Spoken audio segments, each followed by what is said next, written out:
Magandang umaga, Pilipinas. Narito ang latest sa lagay ng ating panahon. Umiiral pa rin ang habagat sa Luzon at Visayas at ito po ang nagdudulot ng mga pagulan sa ilang bahagi ng Northern Luzon at Central Luzon.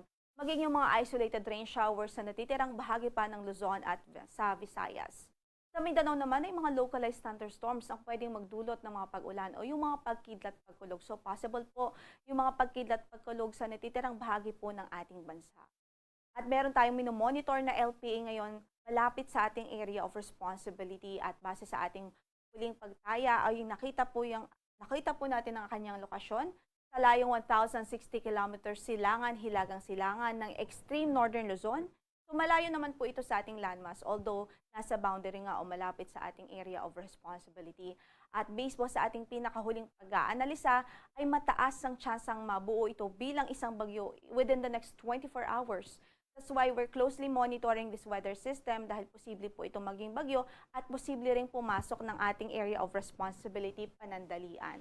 Sakali pong maging bagyo ito at pumasok ng ating PAR, ay papangalanan po natin siyang si Bagyong Fabian. At base sa ating nakikitang outlook dito sa weather system, ay posibleng panandalian itong pumasok sa ating PAR at umexit din o lumabas ng ating area of responsibility patungong hilagang silangan, papalayo po ng ating area of responsibility. So sa ngayon wala naman tayong nakikitang direktang epekto o magiging direktang epekto nitong weather system sa ating kalupaan maliban sa mga posibilidad ho ng pag-enhance o paghatak ng habagat nito na makakaapekto naman sa Northern Luzon, ilang bahagi ng Northern at Central Luzon. Para naman sa pagtaya ng ating panahon sa araw na ito, asahan pa rin natin ng maulap na papaurin na may mga kalat-kalat na pagulan at pagkidlat pagkulog dito nga po sa Ilocos Region, sa Abra, Benguet, Batanes, Babuyan Islands, maging sa Zambales Province. Epekto pa rin ho yan ng habagat. So continuous pa rin yung mga light to moderate rains na pagulan doon, bunsod po ng southwest monsoon. Sa natitirang bahagi ng Luzon, including Metro Manila, ay bahagyang maulap hanggang sa maulap ang ating papawirin. So basically po ay improved weather naman po ang mararanasan natin sa natitirang bahagi ng Luzon. Kasama na po ang Kamaynilaan. Pero posible pa rin ang mga pamisang-misang pagbuhos ng ulan any time of the day dahil sa mga thunderstorms. Samantala sa pagtayo ng ating temperatura sa Metro Manila, from 26 to 32 degrees Celsius ang inaasahan. Sa Baguio naman ay 17 to 20 degrees Celsius. Sa Lawag ay 26 to 29 degrees Celsius, 26 to 34 degrees Celsius sa Tugigaraw at 26 to 33 degrees Celsius sa Legazpi City. Habang malamig din dito po sa Tagaytay, having 24 to 29 degrees Celsius na temperature range sa araw na ito. Samantala, dumako naman ho tayo sa natitirang bahagi pa ng ating bansa.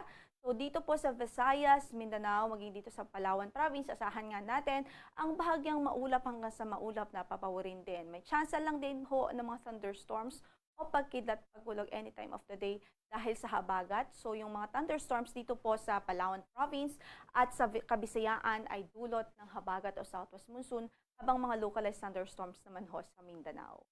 At para sa pagtayo ng ating temperatura sa Tacloban, from 27 to 35 degrees Celsius, 26 to 33 naman sa Iloilo, 25 to 33 degrees Celsius sa Kalayaan Islands, habang sa Puerto Princesa ay 24 to 32 degrees Celsius. Sa Cebu ay 27 to 33 degrees Celsius, habang sa Cagayan de Oro ay 24 to 34 degrees Celsius. 26 to 33 naman sa Davao at 25 to 33 degrees Celsius sa Zamboanga. Wala rin po tayong gale warning ngayon sa anumang bahagi ng ating baybaying dagat, although pinag-iingat pa rin natin ang ating mga kababayan doon sa extreme northern Luzon, sa dulong hilagang Luzon dahil maalon pa rin ang kondisyon ng ating karagatan doon dahil pa rin sa pag-iral ng habagat. Samantala, ang sunrise natin for this morning is 5:39 in the morning at mamaya ay lulubog ang araw sa ganap na alas 6:25 ng hapon. Ito po si Lori de la Cruz Galicia. Magandang umaga po.